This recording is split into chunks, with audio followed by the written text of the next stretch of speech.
a little bit more on controversial conversations.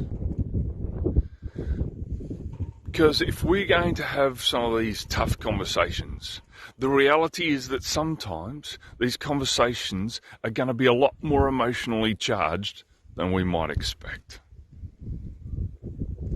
Because sometimes when we're having a conversation with people who are different to us, they are going to have experienced injustice that we haven't experienced. And that might come out in terms of anger and frustration. And sometimes we might need to even be ready to listen to the fact that we might have been a part of their experience of injustice. Sometimes that might be personally. Sometimes it might be as part of a system. And so we might need to just stop and take notice of what our place is in all of that. We might need to actually be ready to hear that and to not react in defensiveness, but with compassion. Because that is the life that we are called to. Lives filled with love and compassion. And if you really want to have love and compassion for the people around you, you need to be ready to listen, to perhaps hear what it is like to walk in their shoes. And I'm a white, straight male of means in Australia. I've got every privilege and I don't even know. I don't know what it's like to have to live with being systemically, racially defined. I don't know what it's like to have to live with homophobic comments. I don't know what it's like to have to live with being the woman in an all-male environment, trying to prove that I can do what they can do. I just don't know what it's like to do all those things because that's not the life that I have.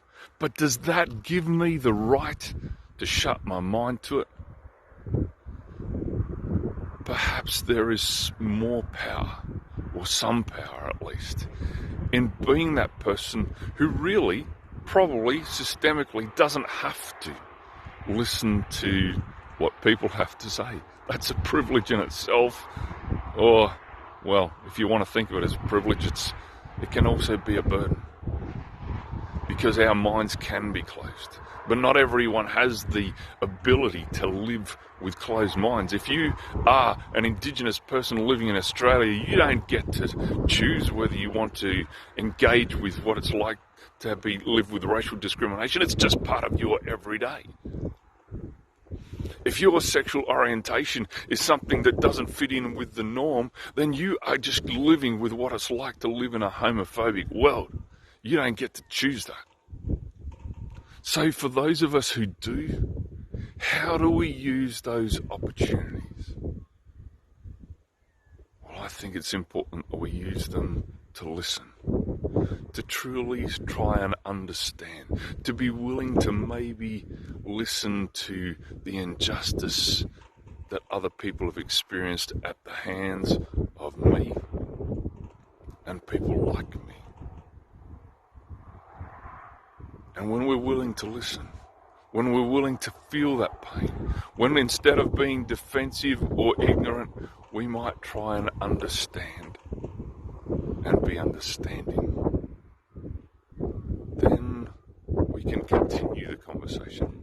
Then our relationships start to actually mean something more. Then we might be able to start living lives of love and compassion in a better way, in the way that people need.